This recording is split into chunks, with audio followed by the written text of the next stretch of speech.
Hello YouTube, this is Morgan, Airspeed Prime here with my next Boruto Manga chapter review.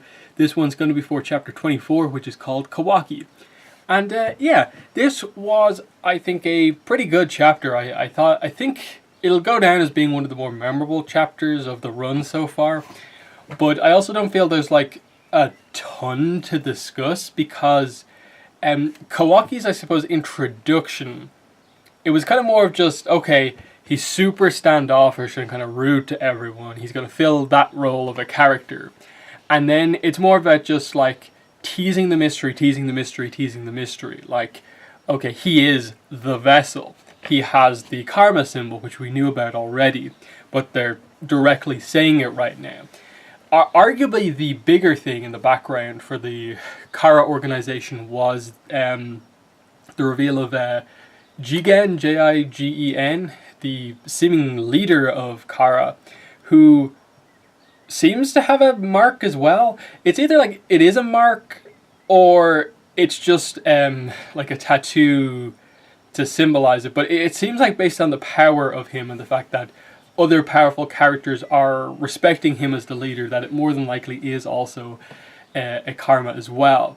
The other notable thing is that he has the mark on his cheek, which is similar but not identical to the mark on Kawaki's cheek. Now, that sort of makes sense to a degree because, you know, it's part of like the family now. Now, it sort of looks like Roman numerals to me, but they're kind of joined. There's like lines along the top or bottom that don't quite make it that. I'm not sure if in Japan they really use Roman numerals, but I just thought that was interesting because if you interpret it that way, I think it's like IV and IX, which is like 4 and 9, which I don't know if that means anything, like why he'd be number 4 or anything like that, but they seem to present him as having some sort of a power in that Delta, the new female member of Kara we get introduced to, destroys the table they're eating at, and he just like uses his hand and basically makes a new table out of nothing because you can see the other broken one in the background. So is that part of his like karma power that he's able to just like produce something out of nothing? This is obviously going to have to get into what exactly the karma does as an ability, because we're not exactly sure of what it does, really, because it hasn't been explained yet. But Kajin, Koji, and Delta both seem shocked but interested in the fact that what's going to happen when two karmas come together.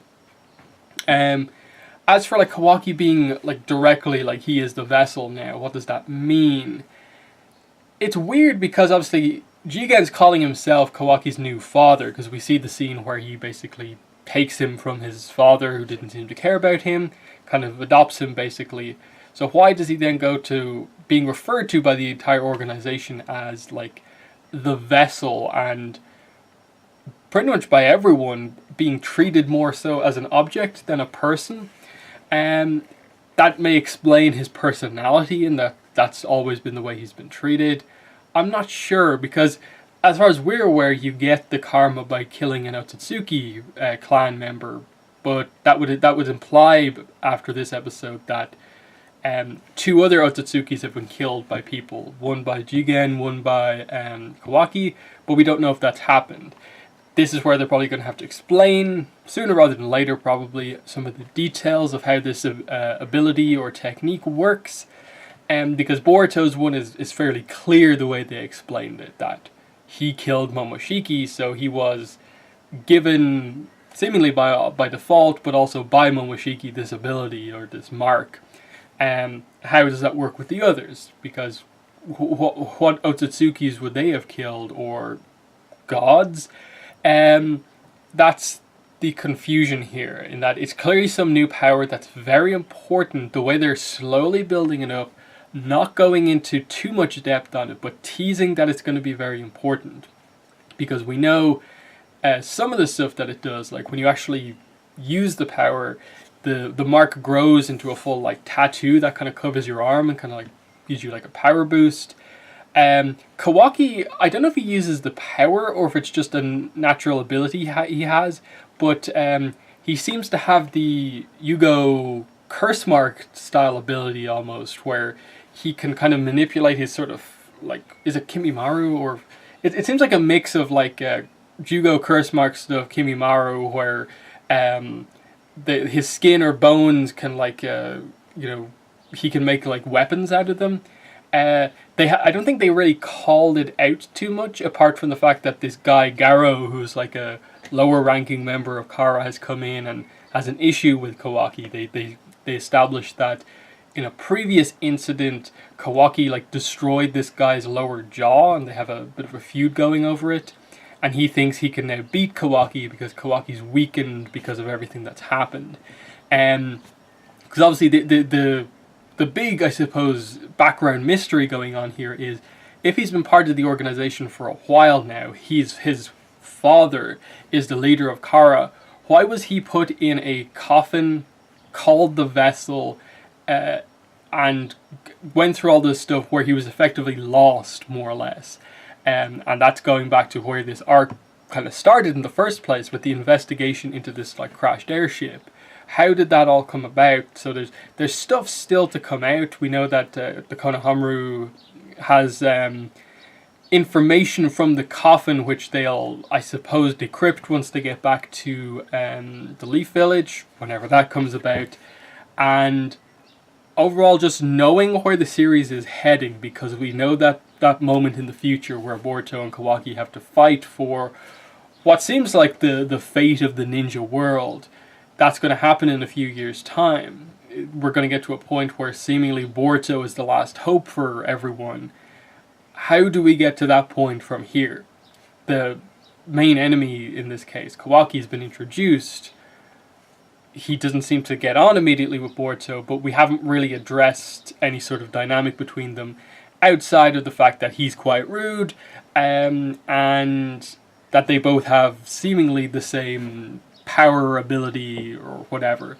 Maybe Vessel is just something they call anyone who has the karma ability, because so it's one way to interpret it, is that it is this foreign ability that is being stored within someone's body, so anyone who can hold that ability is a vessel for this special power.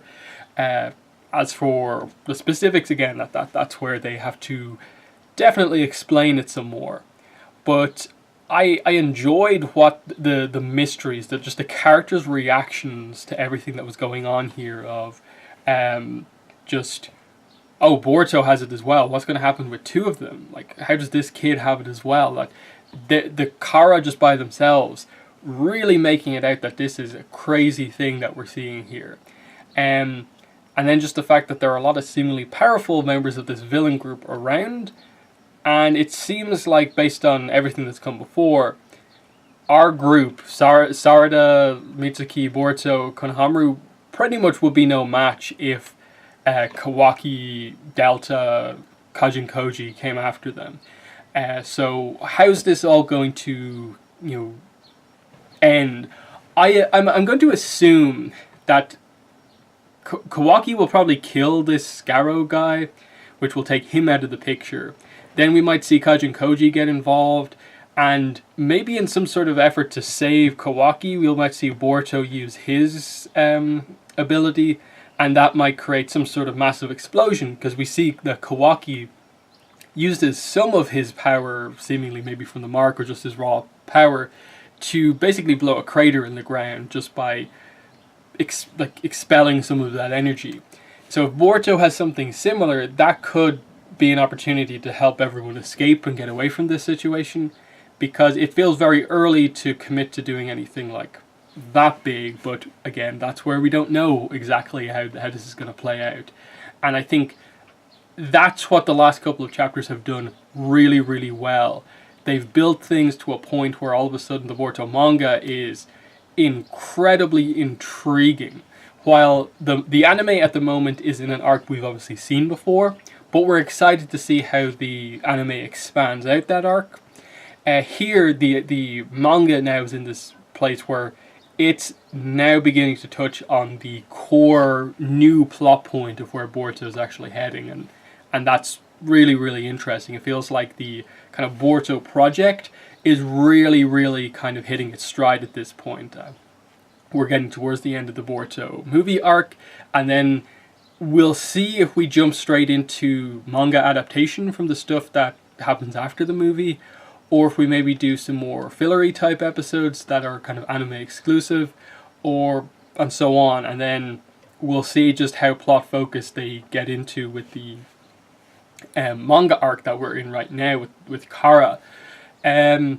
Because I think there's still a lot to do to get to the scene we opened up the Boruto manga with, that being the big fight that we know happens in the future.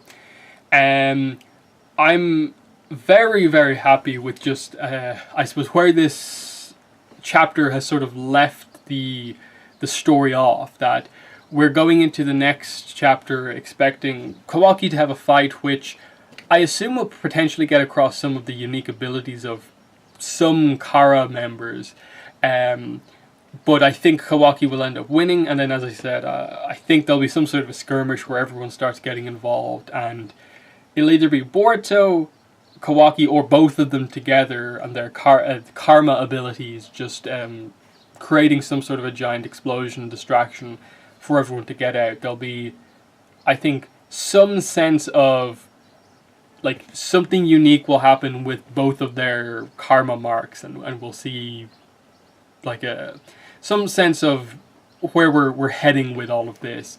How in depth they're going to go into Kara right now? Will they give us any backstory, explain the karma mark, explain where they come from, Otsutsuki stuff? I'm not sure. That feels like it's probably a little bit down the line where we eventually get to that, understanding the nature of this power, how everyone has it, and so on.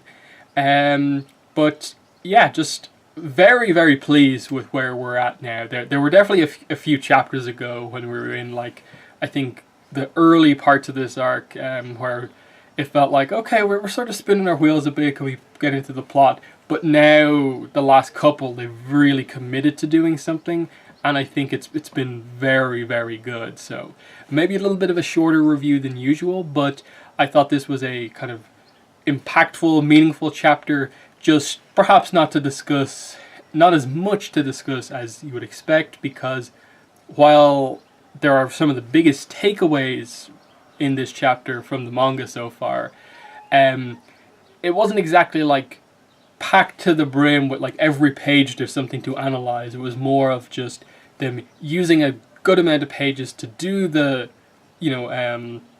Kara reveals, to do the Kawaki reveal, and get to the point where it felt very much like a setup chapter, but an excellent setup chapter. So that's my thoughts on this chapter.